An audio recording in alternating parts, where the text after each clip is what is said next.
우리에게 전해져 내려오는 옛날 이야기 가운데는 소원 성취에 관한 이야기가 많이 있습니다.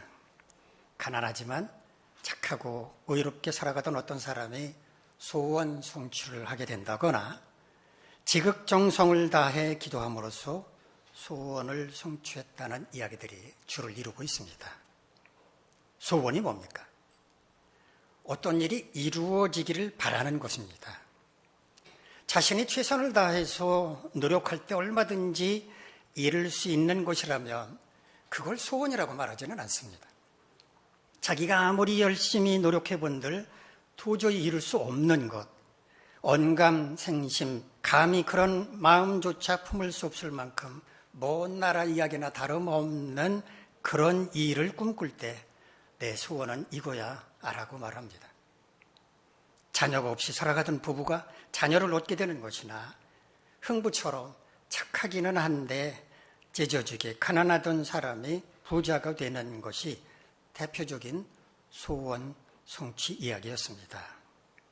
성경에도 소원 성취 이야기가 자주 등장합니다. 75살이 되기까지 자식이 없었던 아브라함에게 하나님은 자식을 주시겠다고 약속을 하십니다. 기다려서 25년이나 지난 100살에 금쪽 같은 아들 이삭을 얻을 수 있었습니다. 평생 한이 되었던 자식을 얻는 소원 성취를 한 겁니다. 솔로몬이 아버지의 뒤를 이어서 이스라엘 왕이 되었을 때 기브온 산당에서 하나님께 감사의 제사를 드렸습니다. 그런데 그가 드린 이 제사가 규모가 어마어마했습니다. 1000번제를 드렸기 때문입니다. 1000번제가 정확하게 무슨 의미인지 아십니까? 어느 교회는 아직도 1000번제 헌금이라고 하는 게 있다고 하는데 하나님께 100만 원의 헌금을 바치고자 할 때 그 100만 원을 한꺼번에 드리질 않고 10,000원씩 쪼개서 100번에 걸쳐서 나누어 내는 것을 1000번제 헌금이라고 부른다고 합니다. 솔로몬이 드린 1000번제를 오해해서 생긴 일이라고 봅니다. 목돈을 빌린 다음에 하루하루 일정한 금액을 쪼개서 나누어 갚는다거나 아니면 반대로 목돈을 마련하기 위해서 매일 정해진 어떤 작은 금액을 나누어서 내는 걸 뭐라고 말합니까? 일수라고 하죠. 대개 일수를 찍는다 그렇게 말을 합니다. 마치 일수를 찍는 것처럼 헌금을 쪼개서 내는 거를 1000번제 헌금이라고 부른다는 겁니다. 누가 처음에 만들었는지 모르겠지만 성경적이지 못한 헌금 방법이라고 할 수 있습니다. 솔로몬이 드린 1000번제의 정확한 의미는 번제 제물로 짐승 1000마리를 드렸다는 겁니다. 왕위에 오른 솔로몬이 하나님께 감사하는 마음으로 1000마리의 제물을 바치는 엄청난 규모의 제사를 드렸으니 하나님이 얼마나 감동하셨겠습니까? 열왕기상 3장을 보면 솔로몬 왕이 제사를 드렸던 기브온 산당은 그 규모가 매우 컸다라고 기록합니다. 하지만 아무리 산당의 규모가 컸다고 하더라도 1000마리의 제물을 잡아 제사를 드리려면 많은 수고와 시간이 필요했을 것입니다. 아마도 아침 일찍부터 밤늦게까지 제사를 드려야 했을 것이고 그날 산당은 제물을 태우는 연기로 가득했을 겁니다. 성경을 보면 그날 솔로몬은 왕궁으로 복귀하지 못하고 산당에서 잠을 잤다고 기록합니다. 보나마나 제사가 너무 늦게 끝났기 때문에 그곳에서 하룻밤을 묵기로 결정했을 겁니다. 그런데 그날 솔로몬의 꿈에 하나님께서 나타나셨습니다. 그리고 이렇게 솔로몬에게 말씀하셨습니다. 내가 네게 무엇을 줄고 너는 구하라. 이 부분을 CEV 영어 성경, Contemporary English Version 영어 성경은 이렇게 번역합니다. 솔로몬, ask for anything you want and I will give it to you. 솔로몬아, 네가 원하는 것은 뭐든지 요구하거라. 내가 그것을 너에게 줄 것이다. 솔로몬은 이때 백성들이 가져온 복잡하고 또 풀기 어려운 문제들을 지혜롭게 재판할 수 있는 그 지혜를 달라고 요구를 했을 뿐 장수도 요구하지 않았고 부유함도 요구하지 않았고 원수를 갚아달라는 요구도 하지 않았습니다. 어떤 욕심도 없이 순수한 마음으로 오직 지혜만을 요구한 솔로몬을 보시고 하나님은 감동하셨습니다. 그리고 그에게 전무후무한 지혜, 전에도 없었고 후에도 없을 지혜를 주신 것은 물론이고 그가 구하지 않았던 부와 영광도 도움으로 주셨습니다. 솔로몬이 소원 성취하는 순간이었습니다. 오늘 본문도 크게 보면 소원 성취하는 이야기인데 함께 본문 가운데로 들어가서 그 내용을 살펴보도록 하겠습니다. 오늘 본문은 예수님께서 제자들과 함께 이방 지역인 두로와 시돈 지방을 방문하셨을 때 일어났던 한 사건을 소개하는 내용입니다. 갈릴리 지역에서 활동하시던 예수님은 국경을 넘어서 지중 해변에 있는 두로와 시돈 지방으로 올라가셨는데 이곳에도 유대인들이 거주하고 있었기 때문이었습니다. 그런데 한 가나안 여인이 예수님 일행을 발견하고 주 다윗의 자손이여 나를 불쌍히 여기소서 내 딸이 흉악하게 귀신 들렸나이다 라고 소리를 질렀습니다. 아마 이 여인은 평소에 예수님의 능력을 알고 있었을 겁니다. 그런데 마침 예수님께서 이 여인이 살고 있는 곳을 지나가신다는 소문이 들리자 달려나와서 흉악한 귀신에 사로잡힌 자기 딸을 고쳐달라고 부르짖은 겁니다. 그런데 이 여인을 가리켜서 가나안 족속이라고 소개를 하고 있습니다. 이 똑같은 이야기가 마가복음 7장에도 보면 나오는데요. 마가복음에는 가나안 족속이라고 하지 않고 수로보니게 족속이라고 소개하고 있습니다. 수로보니게라고 하는 말에서 수로는 시리아를 의미하고요. 보니게는 페니키아를 의미합니다. 시리아의 페니키아 지역에 사는 사람들 가리켜서 수로보니게 족속이라고 불렀습니다. 자, 아무튼 이 여인이 흉악한 귀신에 사로잡힌 자기 딸을 고쳐달라고 예수님께 큰 소리로 부르짖었는데 예수님은 한마디 말씀도 하지 않으셨다. 한마디도 대답하지 않았다고 오늘 본문은 말합니다. 아마도 그 여인에게 눈길조차 주지 않았을 겁니다.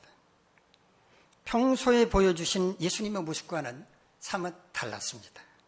예수님은 어떤 사람이라도 불쌍히 여기시고 아낌없는 사랑을 베풀어 주셨기 때문입니다. 그 여인은 포기하지 않고 계속 소리를 지르며 뒤를 따라왔는데 예수님은 못 들은 척하시고 여인은 부르짖으며 따라오고 답답한 거는 제자들이었습니다. 그래서 보다 못한 제자들이 예수님께 이렇게 말씀을 드립니다. 주님, 저 여인이 저렇게 애타게 부르짖으면서 계속 따라오는데 뭐라고 한 말씀이라도 하고 돌려보내시지요. 그제서야 예수님은 가던 길을 멈추신 다음에 이렇게 말씀을 하셨습니다. 나는 이스라엘 집에 잃어버린 양 외에는 다른 데로 보내심을 받지 아니하였노라. 이스라엘 집에 잃어버린 양이란 이스라엘 백성들 가운데 주님께로 돌아와야 할 사람들, 구원받아야 할 영혼들을 가리키는 말입니다. 하나님께서 예수님을 이 땅에 보내실 때 이스라엘 민족을 구원하라고 하는 사명을 맡겨주셨지 이방인들을 구원하라는 말씀을 하지 않았다라는 말씀이었습니다. 이 말씀을 듣고 혹시 여러분 가운데 뭐가 이상한데? 라고 고개를 갸우뚱하실 분이 계실지 모르겠습니다. 아니 예수님은 이 땅에 모든 사람을 구원하시기 위해 오셨는데 어떻게 이스라엘 민족만을 구원하기 위해 오셨다고 말씀하셨지? 맞습니다. 예수님은 이 땅에 온 인류를 구원하시기 위해 이 땅에 오셨습니다. 그런데 왜 그 여인에게는 이렇게 말씀을 하셨을까요? 그 여인을 시험하려고 하신 것입니다. 아마 예수님은 이 말씀을 그 여인도 들으라는 듯이 큰 소리로 그 여인도 다 들을 수 있게 그렇게 말씀을 하셨을 겁니다. 그만 포기하고 돌아가 이 의미였습니다. 그렇게 매정하게 말하면 포기하고 돌아갈 줄 알았는데 웬걸? 그 여인은 예수님께로 아예 가까이 다가와서 무릎을 꿇고 제발 저를 도와달라고 하소연을 했습니다. 그 여인이 이렇게 코앞에까지 다가와서 도와달라고 말하자 예수님은 그 여인에게 이렇게 말씀하셨습니다. 자녀의 빵을 취하여 개들에게 던지는 게 마땅하지 않으니라.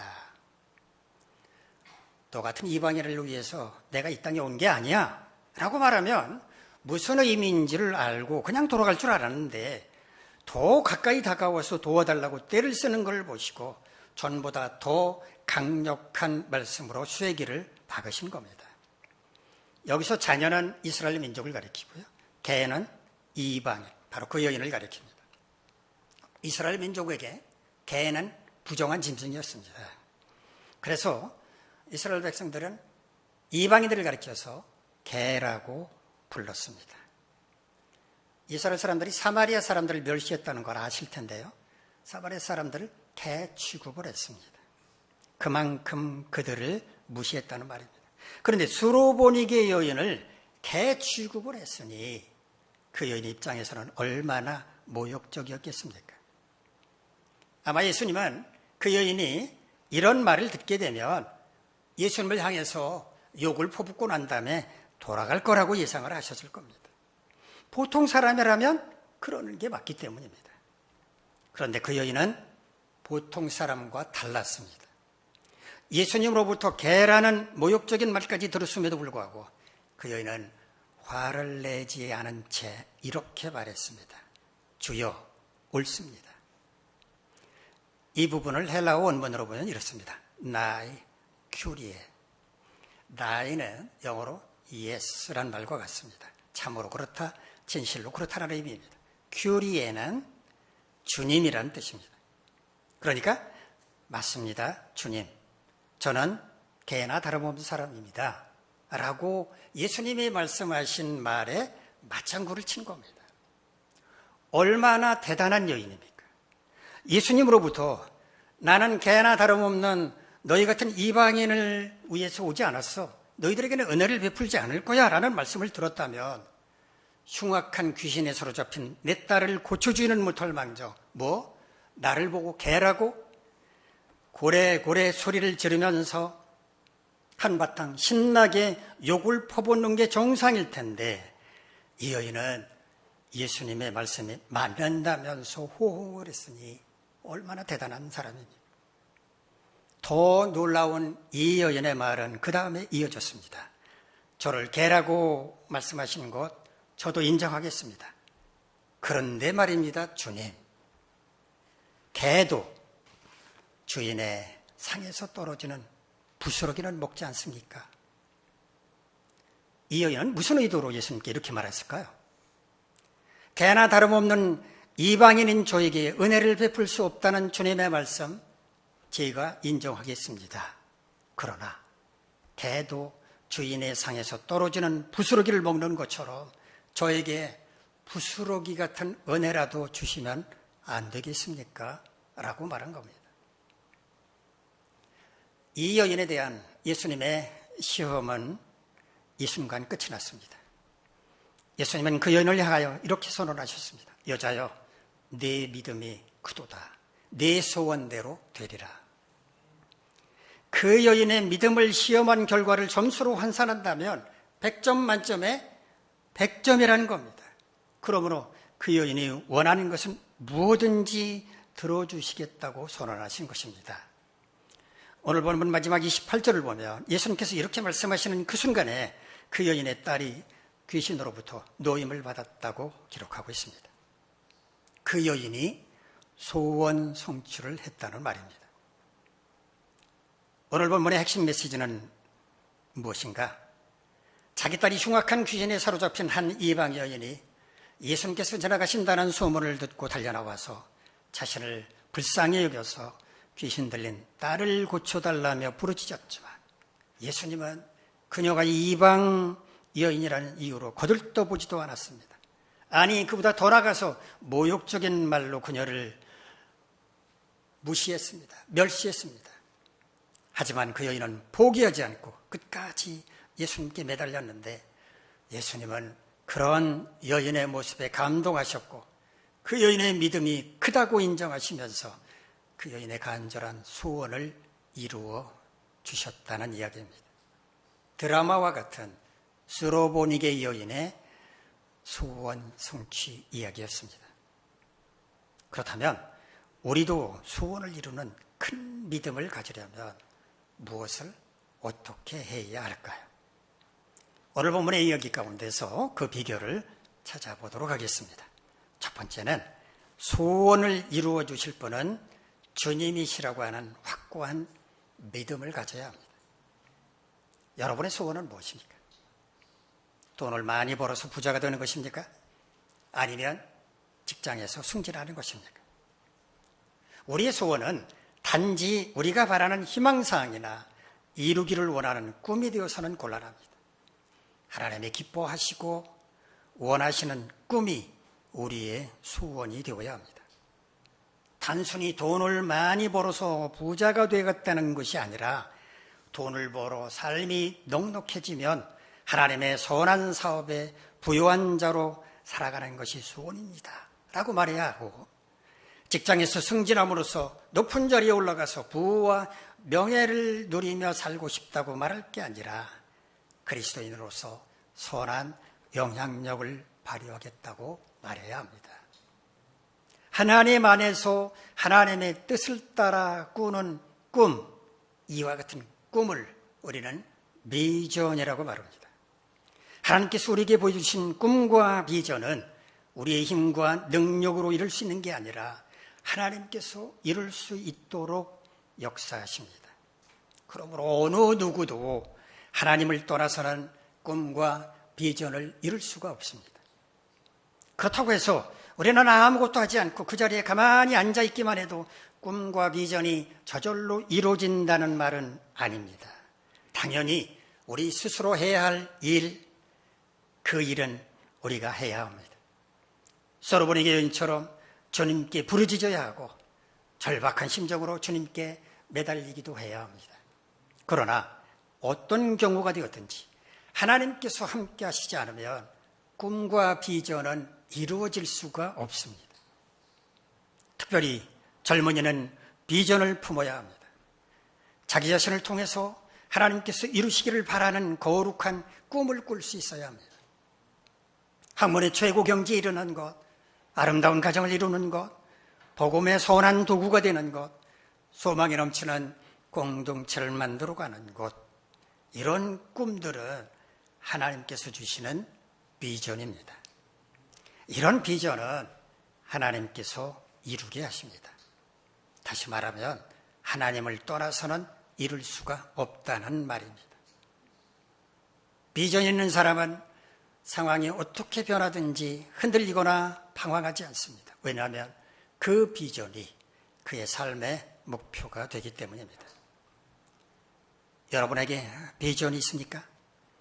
주님이 허락하신 소원이 있습니까?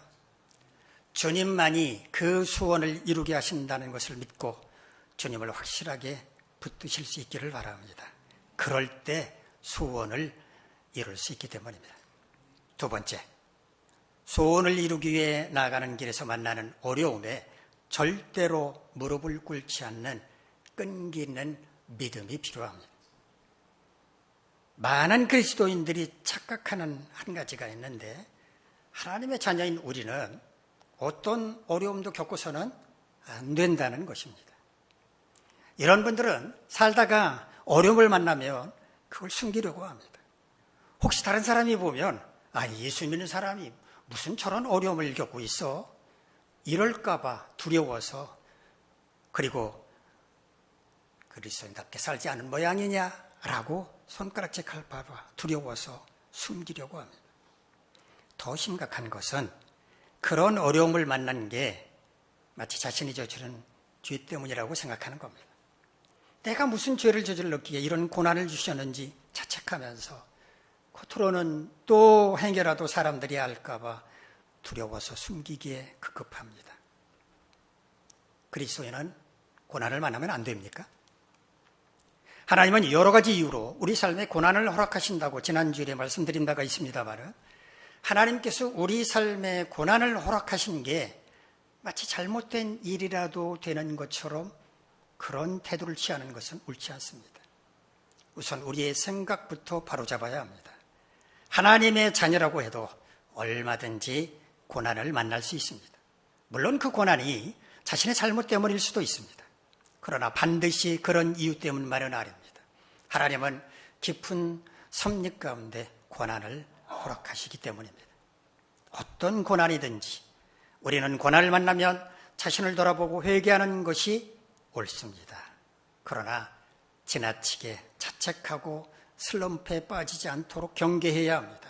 그러다가는 자칫 고난에 의해 침몰당할 수도 있기 때문입니다. 그러므로 고난 앞에서 우리는 너무 깊게 자책의 늪에 빠지지 말고 빨리 마음을 다잡고 그 고난을 이겨나갈 투지를 가져야 합니다. 하나님께서 고난을 허락하신 이유가 뭐겠습니까? 그 고난 때문에 절망하고 무너지는 것이겠습니까? 그 고난을 극복하고 더 나은 곳으로 올라가는 것이 아니겠습니까? 그러려면 지혜롭게 고난을 극복할 마음을 품어야 하는 겁니다. 어떻게 이 고난을 딛고 우뚝 설 것인지 생각해야 하는 겁니다. 우리는 인생길을 걸어가는 동안 많은 난관을 만납니다. 소원을 이루어가는 과정에서 마찬가지입니다.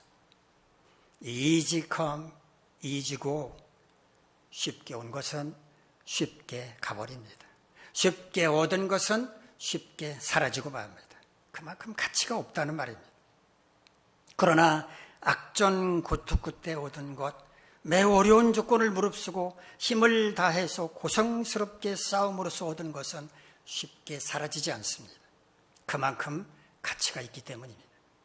그러므로 소원을 이루기 위해 나아가는 길에서 만나는 어려움에 절대로 무릎을 꿇지 않는 끈기가 필요합니다. 소중한 것을 얻으려면 투지와 끈기가 필수적이기 때문입니다. 세 번째, 부스러기 은혜라도 감사할 수 있는 간절한 믿음을 가져야 합니다. 우리는 온전한 은혜 받기를 원합니다. 그러나 하나님은 때로 부스러기 은혜를 주실 때도 있습니다. 만약 여러분의 소원이 온전히 이루어지지 않고 부스러기처럼 일부만 이루어졌다면 여러분은 어떨 것 같습니까? 에게게, 이게 뭡니까 주님? 제가 바라는 것은 이게 아닌데 왜 이것뿐입니까? 실망입니다. 이렇게 말씀하시겠습니까? 아니면 부스러기 은혜라도 감사합니다. 다 주님의 기쁘신 뜻이 있어서 그러셨으리라 생각합니다. 비록 오늘은 부스러기지만 내일은 온전할 줄 믿습니다. 그래도 감사합니다. 이렇게 말씀하시겠습니까? 아니, 하나님은 우리가 어떤 태도를 가질 때 기뻐하실까요? 당연히 후자일 겁니다.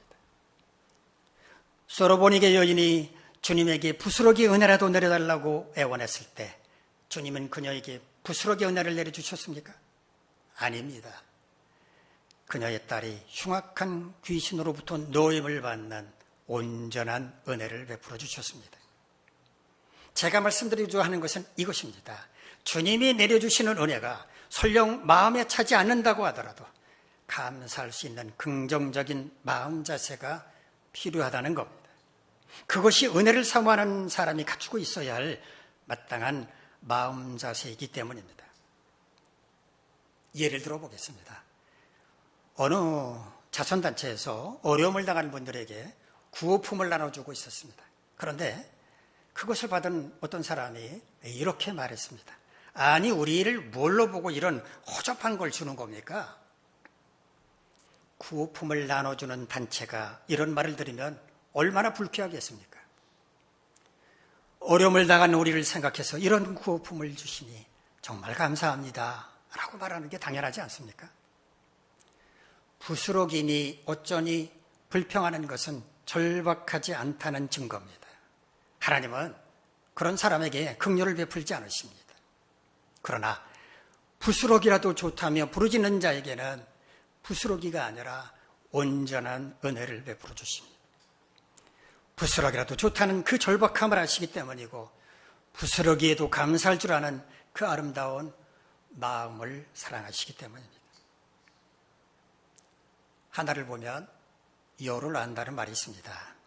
이 말은 그만큼 통찰력이 뛰어나다는 그런 의미로 말하기도 하지만 어떤 사람이 하는 말이나 행동을 보고 그 사람이 어떤 사람인지를 파악한다라는 뜻으로도 사용을 합니다.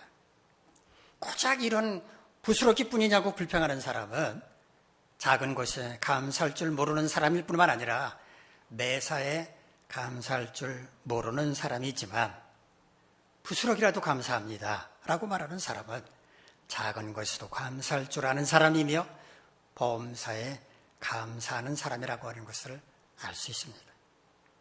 하나님은 어떤 사람을 사랑하시겠습니까? 애기에게 고작 부스러기입니까? 라고 불평하는 사람일까요? 아니면 부스러기라도 좋습니다. 주님의 은혜라면 부스러기일지라도 감사합니다 라고 주님께 감사와 찬양을 올려드리는 사람이겠습니까? 소로보링의 여인은 이방인이었지만 주님은 그 여인의 믿음이 크다고 칭찬하셨고 개에게 던져주는 부스러기의 은혜라도 족하다는 그 여인에게 주님은 부스러기가 아닌 온전한 은혜, 그녀가 반절히 바라던 수원인 흉악한 귀신에 사로잡힌 그녀의 딸이 노임을 받는 은혜를 베풀어 주셨습니다. 소로보이니게의 여인처럼 우리도 소원을 이룰 수 있는 큰 믿음을 가지려면 어떻게 해야 합니까? 첫째, 소원을 이루어 주실 분은 주님이라는 확고한 믿음을 가져야 합니다. 우리가 소원을 가질 때에도 주님 뜻 안에서 가져야 하지만 소원을 이루려면 주님이 함께 하셔야만 하기 때문입니다. 두 번째, 소원을 이루기 위해 나가는 길에서 만나는 어려움에 절대로 무릎을 꿇지 않는 끈기 있는 믿음이 필요합니다. 무슨 일을 하든지 고난 만날 수 있으므로 담대하게 고난을 극복하고 전진하겠다고 마음먹어야 합니다. 소원을 이룰 때만 이럴 것이 아니고 매사에 이런 자세로 살아가는 것이 마땅합니다. 세 번째, 부스러기 은혜라도 감사할 수 있는 간절한 믿음을 가져야 합니다. 부스러기는 은혜가 아닙니까? 부스러기라도 사모하고 부스러기에도 감사할 줄 아는 사람을 주님은 기뻐하신다는 것을 잊지 말아야 합니다. 여러분 모두 주님도 칭찬하실 만한 큰 믿음을 가지셔서 마침내 주님이 주신 꿈과 비전, 여러분의 소원을 이룸으로써 기쁨과 은혜를 누리며 살아가시길 간절히 바랍니다. 기도하겠습니다. 자비로우신 하나님, 우리 모두 소원을 이룰 수 있는 큰 믿음을 갖게 하옵소서. 그래서 주님으로 인해 감사와 기쁨과 영광을 올려드릴 수 있는 우리 모두가 되게 하옵소서. 예수님의 이름으로 기도하옵나이다. 자리에서 일어나서